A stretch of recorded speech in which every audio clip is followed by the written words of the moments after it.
Hola amigos, muy buenas, ¿qué tal? Hablemos del mejor planteamiento que pudo haber tenido Ecuador a lo largo de toda su historia. Hablo de los mejores 11 futbolistas en el sentido de equipo, ¿no? Ya tenemos un par de videos acerca de los que considero los 10 jugadores mejores y más influyentes de la historia del fútbol de Ecuador. Entonces ahora quisiera, con parte de esos jugadores y alguno otro que no pude incluir en ese top 10, formar un equipo con el cual pudiéramos haber competido cualquier torneo internacional, ¿no? Imaginando que hubiesen jugado juntos en una época específica. Algunos de ellos lo hicieron entre sí, pero no todos, obviamente, porque estamos hablando de la historia completa del país. Entonces, cogiendo jugadores para completar ese 11 e inclusive algún que otro suplente para tema de cambios y demás, formar un equipo competitivo, el 11 que pudo haber llevado a Ecuador al otro nivel, a codearse con la élite del fútbol. Ya ustedes en los comentarios me diréis si estáis de acuerdo, si este equipo pudo haber peleado por algún título o por llegar más lejos en tema Copa Américas y Mundiales, obviamente, y, o si no, bueno, pues si se hubiese mantenido como la selección que hemos conocido hasta ahora, que hemos accedido a 3 mundiales, en uno llegamos a octavos de final, pero hasta ahí. Nuestro éxito futbolístico en la selección absoluta, lamentablemente, de momento no ha sido muy excelso, pero insisto, con estos 11 jugadores, bueno, 11 y algunos suplentes que he seleccionado también, creo que pudiéramos haber dado batalla. Entonces, sin más, comencemos. En la portería, como titular de nuestro equipo, tendremos, como no, a Pepe Pancho Ceballos. En mi investigación salieron otros nombres de buenos porteros que ha tenido la selección a lo largo de su historia. Quisiera destacar el nombre de mi portero suplente, que es Alfredo Bonard. Según he escuchado a muchos entendidos del fútbol y a gente que tiene mucha más experiencia y por ende mucho más conocimiento que yo en esto, Alfredo Bonard fue catalogado en el año 1953 como el mejor portero de Sudamérica. Era, al parecer, una bestialidad bajo los palos. Tuvo muchos éxitos en los mejores equipos del país. Entonces quisiera nombrarlo, lo tengo de reserva, pero por los logros que ha cosechado tanto a nivel selección como a nivel clubs, me quedo con José Francisco Ceballos. No profundizo mucho en algunos jugadores, os daréis cuenta a lo largo del vídeo, porque ya he profundizado sobre ellos en los vídeos de los mejores 10 y no vale tampoco repetirnos mucho. Entonces, portería, José Francisco Ceballos. Voy a jugar con un esquema que poco habitual en la selección ecuatoriana. Es decir, Ecuador por lo general siempre ha jugado un 4-4-2, un 4-4-1-1 y yo en este caso pues jugaré con 4 defensas, 3 mediocampistas, un media punta y 2 delanteros. Ya veréis por qué. Pero bueno, creo que con este equipo podríamos aspirar a algo grande, señores. En la portería, José Francisco Ceballos, mi lateral derecho, como no puede ser de otra manera, el primer lateral derecho ofensivo en el fútbol ecuatoriano o el primero con un nivel de calidad superior, Ulises de la Cruz, por supuesto. Uno de los jugadores de los que ya hablé en el otro video, por ende no voy a profundizar tanto. En el lateral opuesto, en el lateral izquierdo, voy a jugar con Luis Capurro. Este jugador no lo mencioné en el top 10, pero pudo haber entrado tranquilamente. Luis Capurro, jugador nacido en Río Verde, en la provincia de Esmeraldas, fue uno de los mejores jugadores, sobre todo en su posición, en el año 93 y 95, cuando hacía parte de Emelec. Fue un jugador fundamental tanto para Emelec como para la selección ecuatoriana de fútbol, capitán por muchos años y jugó 6 Copas Américas, es decir, aparte de la historia en clubes, también tiene historia con la selección ecuatoriana. Luis Capurro cuenta la leyenda que no hubo ni un solo delantero que lo rebasara. Hasta ese nivel estamos hablando. No lo vi jugar, lamentablemente, o si lo vi, no lo recuerdo porque era muy pequeño, pero bueno, Luis Capurro, mi lateral izquierdo.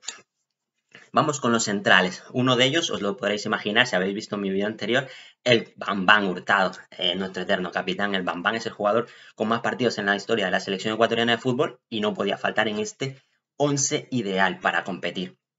Y el segundo defensa central va a ser él, por muchos y gente importante del fútbol ecuatoriano, considerado como mejor defensa central de la historia del Ecuador. Estoy hablando del mítico Vicente Lecaro, considerado por la afición de Barcelona ecuatoriano, uno de los equipos más importantes del país, como el equipo ídolo del país. Por ende, estamos hablando de una completa leyenda. Lecaro fue líder en la defensa de Barcelona cuando cosechaba sus noches de gloria, por ejemplo, venciendo a Estudiantes de La Plata en su casa, quitándole el invicto a un equipo espectacular en su día. Y yo no lo vi jugar, obviamente, pero los que lo vieron dictan que Lecaro realmente era un mariscal dentro del campo. Por ende, forma parte de mis 4 defensas titulares. Tengo un quinto defensa que lo he puesto en el banquillo. Es importante decir que mi defensa tiene a Luis Capurro, que si es verdad jugaba como lateral izquierdo, era tan polivalente que podía jugar en cualquiera de los 4 puestos de la defensa. Por ende, ahí ese es un comodín.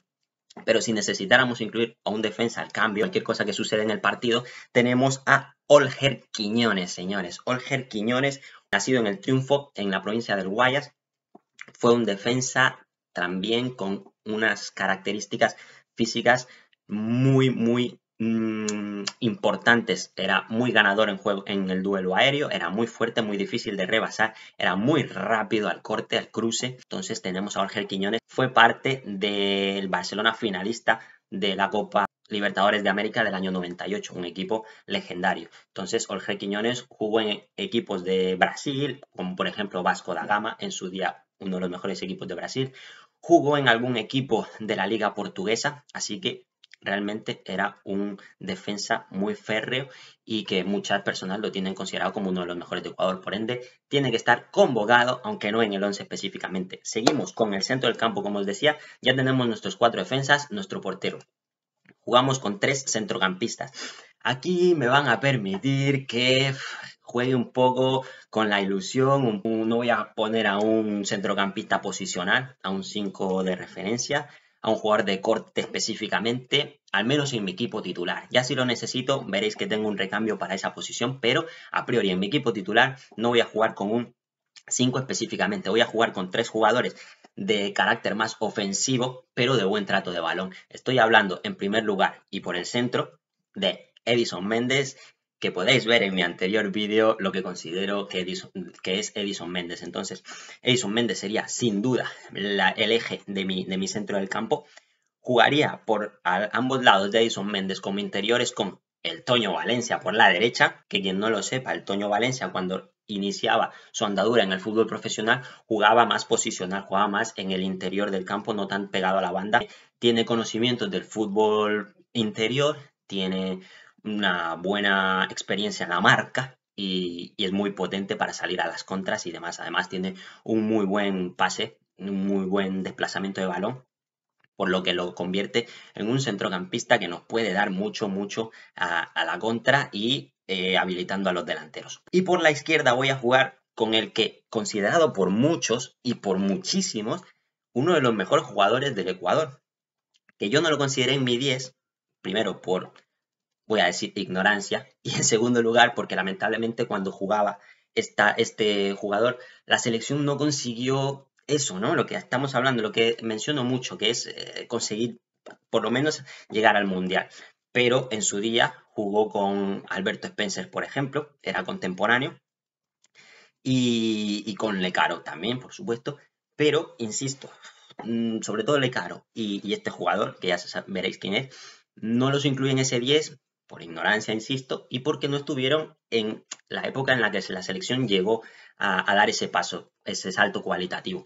Y hablo ni más ni menos que de Jorge Bolaños, el pibe Bolaños, que para muchos, insisto, uno de los mejores futbolistas que ha tenido el Ecuador. Pues bien, el pibe Bolaños fue 4 veces campeón en Ecuador, 2 veces con Emelec, 2 veces con Barcelona. Estamos hablando de los 2 equipos del astillero, que quien no lo sepa, Barcelona de Ecuador y Emelec son 2 equipos enfrentados históricamente, son 2 equipos de la misma ciudad, prácticamente de barrios, si no es del mismo barrio, son de barrios muy cercanos, vecinos, y la rivalidad es espectacular. Aparte de ser un duelo muy bonito, con mucha historia, es un duelo bastante férreo, aguerrido, y toda la hinchada de ambos equipos esperan al clásico del astillero para poder presumir durante toda la temporada de que se le ganó al eterno rival. Entonces, el pibe Bolaños fue un jugador impresionante que rindió en ambos equipos. Un jugador que haya rendido en ambos equipos al nivel que lo hizo el Pío Bolaños es muy difícil de encontrar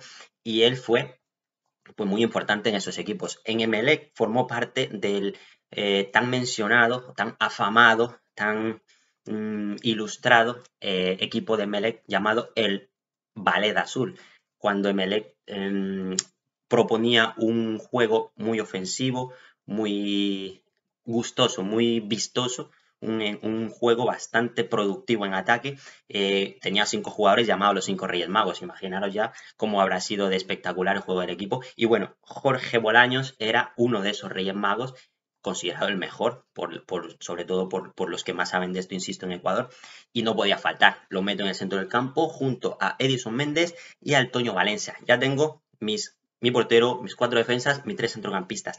Me vais a permitir jugar con un cuarto centrocampista que va a ser más de media punta, que va a ser las veces de enganche entre el centrocampista y los delanteros, pero que va a tener la absoluta libertad para moverse. Podría ir a asociarse al centro del campo para recoger balones, conducciones, abriendo a bandas, porque, recordemos, laterales, tenemos a Luis de la Cruz y a Luis Capurro, muy ofensivos. Entonces, con esos 3 centrocampistas permito que mis laterales suban muchísimo la banda.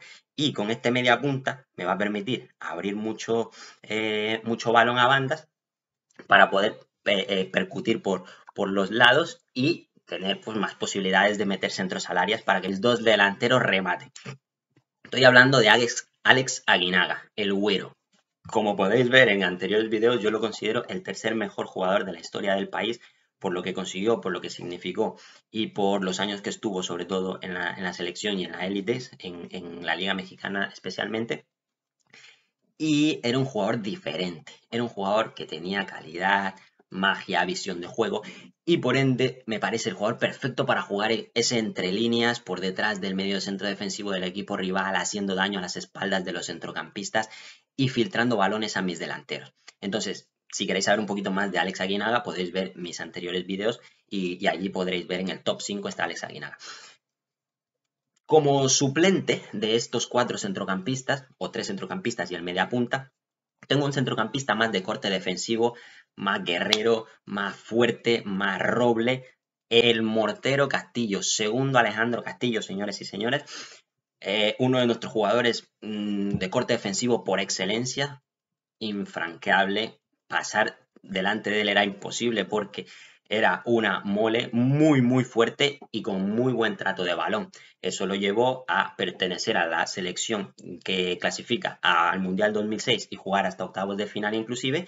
Y después de ese mundial, de ser exportado hacia el exterior, jugó a Premier League en los Wolves. Recuerdo que hizo un muy buen papel. Pues bien, segundo Alejandro Castillo va a ser el jugador que, si necesito defender el centro del campo, lo meto para tener fuerza en ese centro del campo. Recuperador, recorre prácticamente todo el campo, se abastece él solo para parar las acometidas rivales. Y bueno, si llegaran a rebasarlo, pues detrás tenemos a Lecaro y al Bam que van a hacer su trabajo también. Entonces, segundo Alejandro Castillo no va de titular, pero lo tenemos en la reserva, en la banca, porque seguro que nos va a dar muchos puntos en los momentos más importantes de los torneos.